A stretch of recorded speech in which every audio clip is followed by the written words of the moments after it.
Leon Yeltsin, un buscador de tesoros y musicólogo, interpreta junto con un cazatesoros que en un lago de Bohemia prácticamente pueden estar ocultos, o al final de una vía del tren, ocultos determinados tesoros nazis.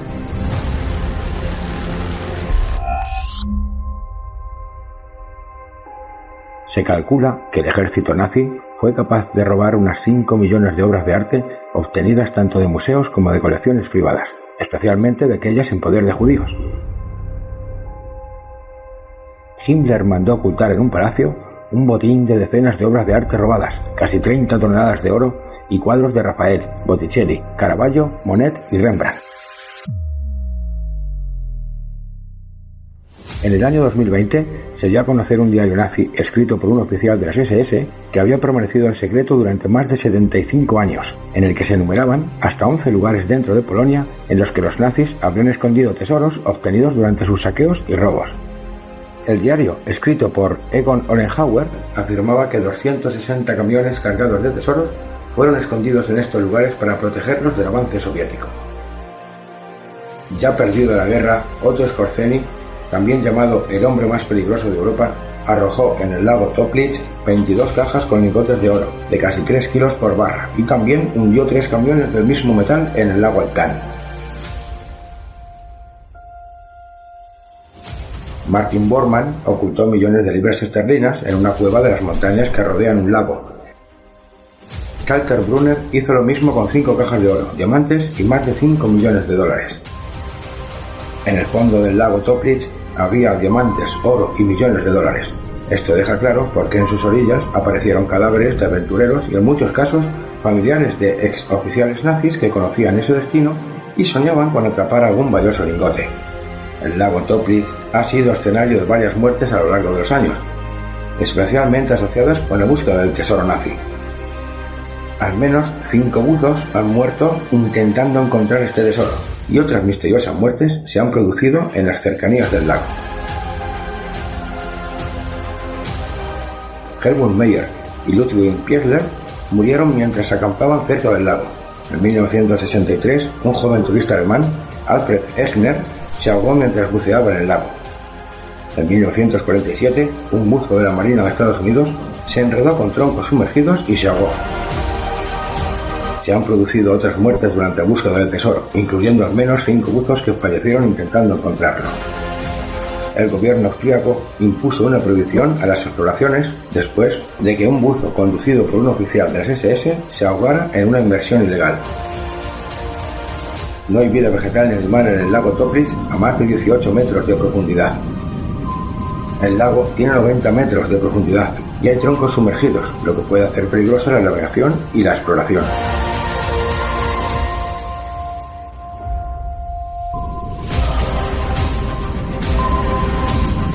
Esta leyenda ha llevado a numerosos exploradores y búsquedas que han resultado en muertes. El lago también es conocido por sus condiciones peligrosas y la falta de vida en sus aguas profundas.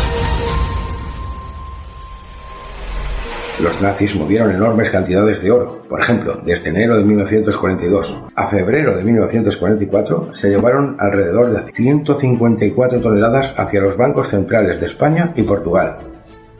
Los nazis robaron una cantidad significativa de oro durante el periodo del nazismo. Se estima que la cantidad total de oro robado fue de varios miles de toneladas. Parte de este oro se utilizó para financiar la máquina de guerra y otras actividades.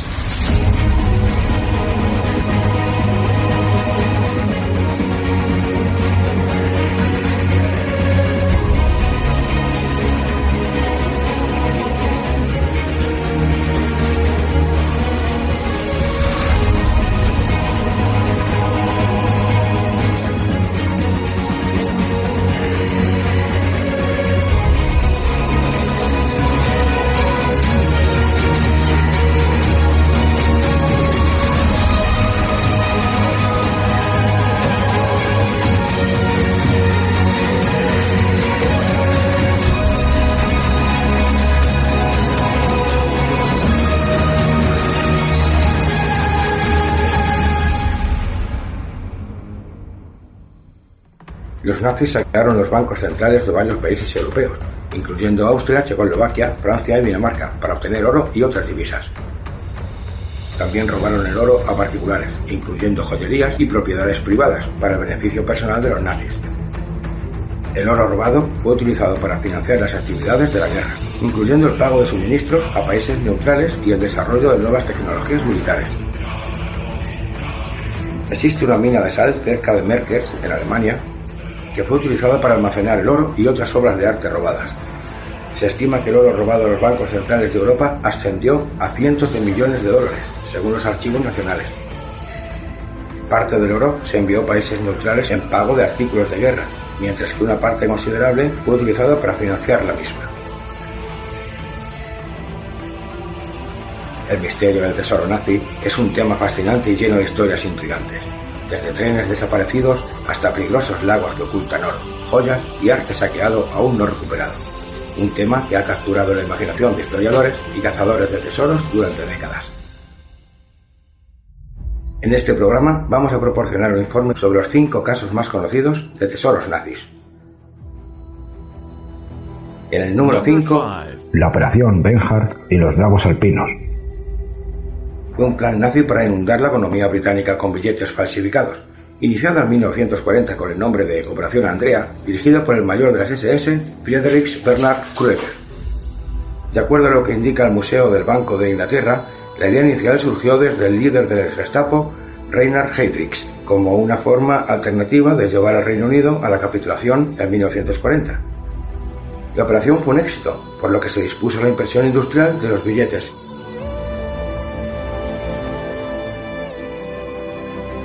Krüger, por su lado, fue tomado prisionero en 1945 y liberado 4 años más tarde. De acuerdo a la BBC, se estima que se falsificaron un total de 134 millones de libras esterlinas, en billetes de 5, 10, 20 y 50 libras. Al final de la guerra, se cree que grandes cantidades de estos billetes fueron arrojadas en los lagos Toplitz y Grunzli, en Austria. Aunque se han realizado búsquedas, no se han recuperado una cantidad significativa de estos billetes. En 1953, la revista alemana Stern revela el misterio luego de que una expedición logró tomar algunas cajas del lecho del lago, descubriendo así las falsificaciones, así como las planchas de impresión. Posteriormente, siguieron los intentos de expediciones no autorizadas para encontrar el supuesto tesoro nazi, y luego de varios accidentes y de la muerte de un buzo, el gobierno austriaco prohibió en 1963 la exploración submarina del lago Toplitz, donde aún se ocultan los vestigios de uno de los operativos más audaces de falsificación que pasaría a la historia como la mayor falsificación monetaria de la historia. En el número 4, el tesoro de los Güelfos. Esta colección de arte sacro-medieval fue vendida en 1935 a agentes de Hermann Göring. En 2008, los herederos de los marchantes de arte judíos que realizaron la venta reclamaron su restitución, alegando que fue una venta forzada bajo persecución nazi. El Tesoro de los Güelfos es una colección de obras maestras de arte eclesiástico medieval, valorada en cientos de millones de euros. Se trata de un conjunto de 44 piezas que incluyen relicarios, cruces e imágenes de santos, finamente elaboradas en oro y plata, con incrustaciones de nácar, cristal de roca y marfil. La colección, que se exhibe en museos berlineses desde los años 60, ha sido objeto de controversia debido a varias acusaciones de ser adquirida ilegalmente por el régimen nazi. Se alega que 4 comerciantes de arte judíos fueron obligados a vender el tesoro a precios muy inferiores a su valor real, bajo la amenaza del régimen nazi. Los herederos de estos comerciantes reclaman la devolución del tesoro, argumentando que la venta fue forzada. Alemania, por su parte, defiende la legitimidad de la posesión del tesoro por parte de la Fundación del Patrimonio Cultural Prusiano y afirma que el tesoro es patrimonio nacional y debe permanecer en Berlín. La disputa ha llegado hasta los tribunales de Alemania y Estados Unidos y se considera un caso emblemático en la lucha por la restitución de obras de arte robadas durante el nazismo. El Tesoro de los Güelfos es una colección de gran valor histórico y artístico, pero su historia está manchada por las acusaciones del expolio nazi y por la disputa de su propiedad. En el número 3, La Dama del Arminio. La Dama del Arminio, de Leonardo da Vinci, se trata de una de las pinturas renacentistas más célebres que sufrió el expolio nazi durante la Segunda Guerra Mundial. Realizada hacia 1489 y 1490, La Dama del Arminio de Leonardo da Vinci retrata a Cecilia Galeriani, amante de Ludovico Sforza, con una elegancia que revela la maestría de Leonardo en la representación psicológica. El cuadro formaba parte de la colección del Museo Czartoryski de Cracovia, en Polonia, pero fue confiscado por los nazis tras la invasión alemana en 1939. Hans Frank, gobernador general del gobierno general en la Polonia ocupada, se apropió personalmente del cuadro para exhibirlo en su oficina del castillo, símbolo de su poder sobre el territorio polaco. La recuperación se produjo tras el fin de la guerra, cuando las fuerzas aliadas localizaron la pintura entre los bienes culturales saqueados por Frank, quien fue arrestado, juzgado en Nuremberg y condenado a muerte. La obra se devolvió a Polonia en 1946. El caso de la Dama del Arminio encarna el deseo nazi de apropiarse de los iconos del patrimonio europeo para legitimar su poder y construir una supuesta superioridad cultural germánica. Su restitución temprana, al contrario que otras obras aún desaparecidas, convirtió este cuadro en el emblema del éxito de las tareas de recuperación impulsadas por los Monuments Men.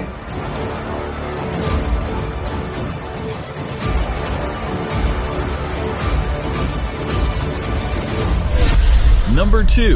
Y en el número 2, el tesoro de la mina de sal de Altausi. Los nazis almacenaron miles de obras de arte saqueadas en la mina de sal de Altausi, en Austria.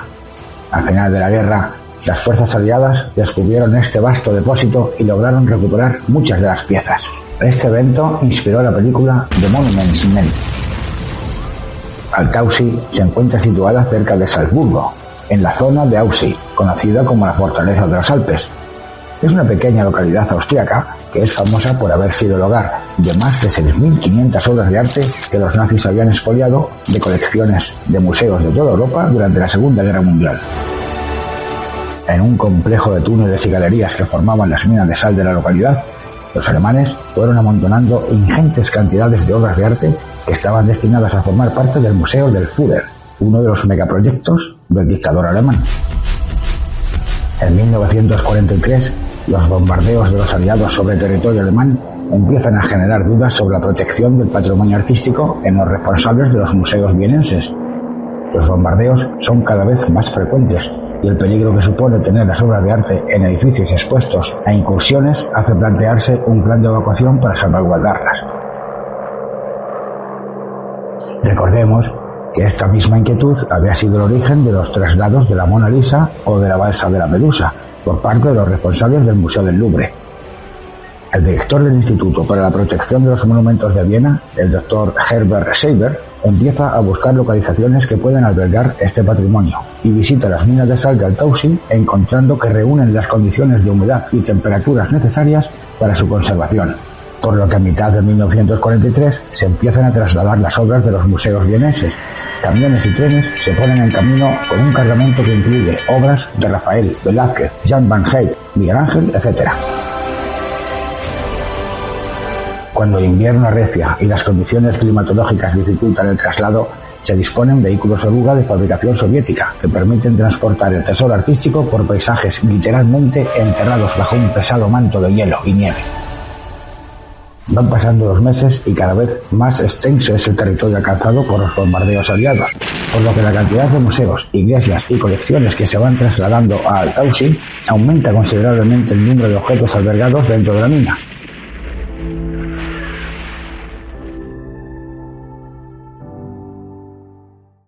Y en el número 1, el tren del oro nazi de Polonia. Este es, sin duda, el caso más famoso. Según la leyenda, durante los últimos días de la Segunda Guerra Mundial, un tren blindado nazi, cargado con oro, joyas y obras de arte saqueadas, desapareció en la región de Baja Silesia, cerca de la ciudad Waldenburg. Se cree que el tren fue ocultado por los nazis en retirada, en un túnel ferroviario sellado o en una mina en los Sudetes centrales. En 2015, dos cazatesoros, uno alemán y otro polaco, afirmaron haber encontrado el tren utilizando un radar de penetración terrestre. Su declaración generó una gran expectación y llevó a las autoridades polacas a iniciar excavaciones en la zona. Sin embargo, tras semanas de búsqueda, no se encontró evidencia concluyente de la existencia de tal tren. A pesar de múltiples búsquedas desde 1945, incluyendo excavaciones entre el 2015 y el 2018, basadas en anomalías detectadas por georradar. Nunca se han encontrado evidencias concluyentes de su existencia. El tren del oro nazi polaco es una leyenda urbana sobre un tren cargado de oro y tesoros que fue escondido por los nazis en el suroeste de Polonia durante los últimos días de la Segunda Guerra Mundial. La búsqueda culminó con una excavación en la que participaron militares polacos, funcionarios estatales y personas con financiación privada. Sin embargo, las excavaciones se detuvieron cuando se descubrió que la anomalía detectada era simplemente geología natural. Según los historiadores, nunca se ha demostrado que existiera el tren. ¿Es posible que haya tesoros nazis escondidos en España? La operación Opción se desarrolla enfrente de las FIES, es un buque oceanográfico, se llama Albariño, que están buscando pecios hundidos, pero se dan cuenta de que prácticamente ellos quieren identificar y entonces adquiere el carácter de secreto con participación ya incluso de la Armada Española. Ellos creen que identifican a un submarino alemán hundido frente a esas costas. Qué dato interesante, más allá del propio hundimiento de estos submarinos que anduvieron muy operativos. Se sabe que incluso había operaciones, estaciones de radio secretas que comunicaban con ellos en el noroeste, pero la clave es que en esa vía de huida de los jerarcas nazis y esa vía de huida incluso de tesoros y de papeles clasificados, una de las hipótesis muy atrevida pero a la vez nada desdeñable es que ese tipo de submarino pudiera contener una información clasificada o parte de esos tesoros. Aunque no hay pruebas concluyentes, como en otros casos más documentados, como los trenes de Polonia o Austria, sí hay, sin embargo, varios elementos que alimentan esta posibilidad. Entre ellos tenemos un personaje clave que había rescatado a Mussolini, que era Otto Koferny. Otto Koferny es un personaje de película. Se había convertido en un mito.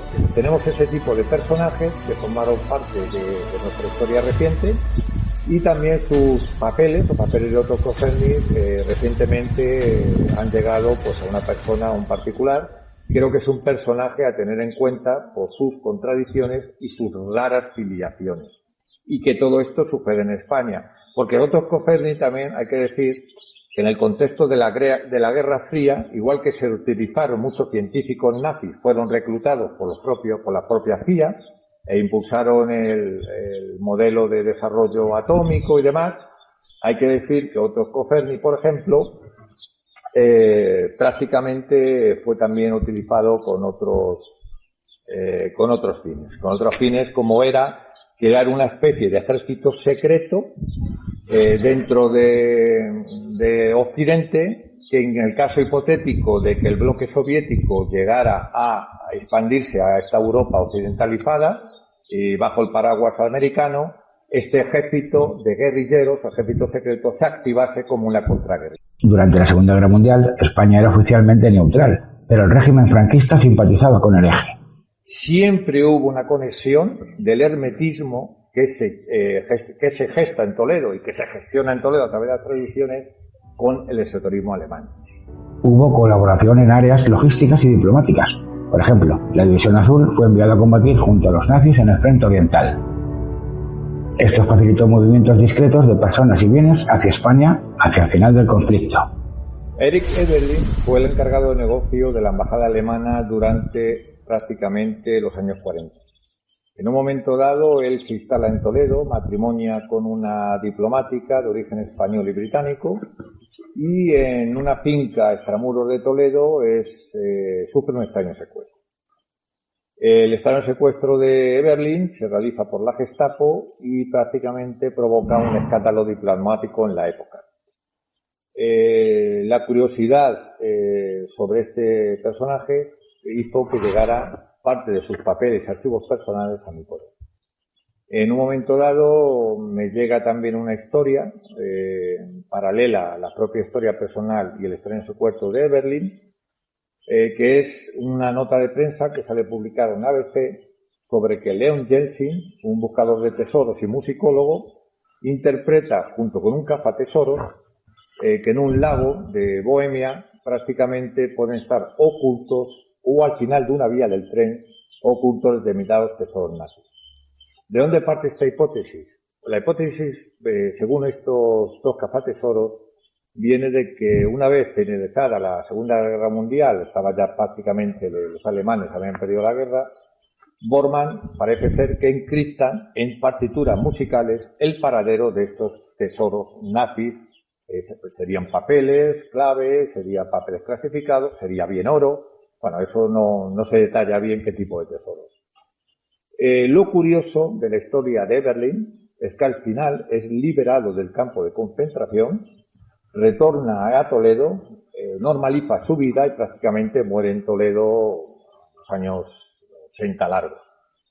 Y la historia es, yo tengo el propio papel personal donde por una declaración jurada del jefe de aduanas, tengo la nota manuscrita, hace venir 20 años después de haber terminado la guerra, 20 años, ojo a este dato, hace venir unos baúles con efectos personales que tenía buen recaudo.